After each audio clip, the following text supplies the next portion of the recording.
Hi, and welcome to Scott Street Church. My name is Pastor Rob Patterson, and it's Christmas. And Sarah and I love Christmas. In particular, we love these little manger scenes, with the little baby in the manger, and Mary and Joseph, and usually a few barnyard animals. Sarah's from England, and in England they don't call them manger scenes; they call them a crèche, and that's a French word that means a crib or a manger. And so we have these all over the house from places we've lived and places we visited.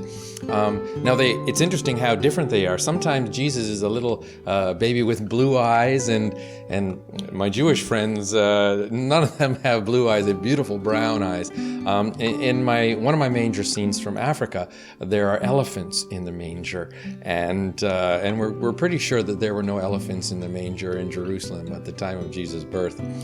Most crèche scenes have the manger, the thing that Jesus is in, made out of wood. But we can be quite sure that Jesus wasn't placed in a wooden manger. The place where animals were kept in the Holy Land, and even still today in some places, is usually in a cave, a dugout area in a cave that's safe with a simple access that you can block to keep predators out.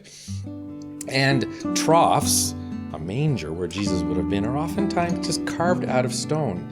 And in my last visit to the Holy Land, we went into the cave in Bethlehem where they say Jesus was born. And it's a beautiful cave underground, and in there is this beautiful carved out bowl where they say Jesus would have been laid when he was born. Now the question that I ask is then, why a manger? Why was Jesus placed in a manger?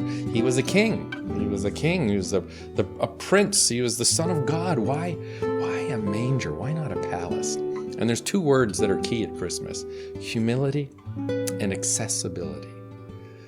Jesus' mother Mary wrapped him in swaddling clothes, and that means just cloth that the peasants used to wrap their babies, to swaddle them, to hold them tight when they're newly born. And Jesus, this gift of life and love and eternity, came wrapped in simple clothing, humbly wrapped in simple clothing. He's called Wonderful Counselor, a mighty God, everlasting Father, and he came wrapped simply in peasant's clothes. And what's even more staggering is that this same Jesus, this same humble Jesus, was borrowed again in a grave, in a tomb, cut out of rock. This humility reflects Christ's life from his beginning to his end. He was humble and accessible, getting in to see the birth of Jesus when the shepherds came, and when those who came to see him later on, whenever they came, they didn't have to go through a procedure and get security checked to make sure that they're allowed to see him. He was accessible. He was a simple child, a peasant child, born in a manger. He was available, accessible. Yes, he was special, but he was special for you and for me, and accessible. He's for you and me. He was Emmanuel, God with us. And this marked his whole life. He was always available. He said, "Let the little children come to me," Matthew chapter 19. He welcomed the woman, if you remember, the woman who had this disease, and she knew only Jesus could heal him, and she followed him and touched the edge of his robe, and she was healed. Luke 8. Beautiful stories of how Jesus was accessible. He was there for the children. He was there to be touched. And this Christmas, I'd love you to reach out and touch Jesus. He's not far. He's humble and he's accessible. And we worship him right here at Scott Street. And we want to be like him, humble and accessible. Everyone is welcome. So we welcome you to our Christmas Eve service. That's going to be 6:30 on Christmas Eve. And Christmas Day, on the 25th, we'll meet here at 10:30 in the morning.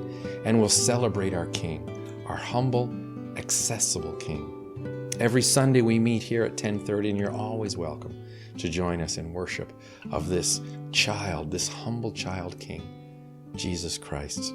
We love him, and we love you too.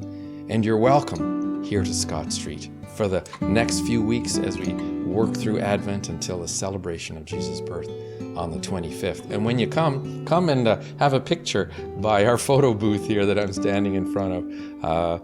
Come and celebrate the birth of our King, Jesus Christ. God bless you.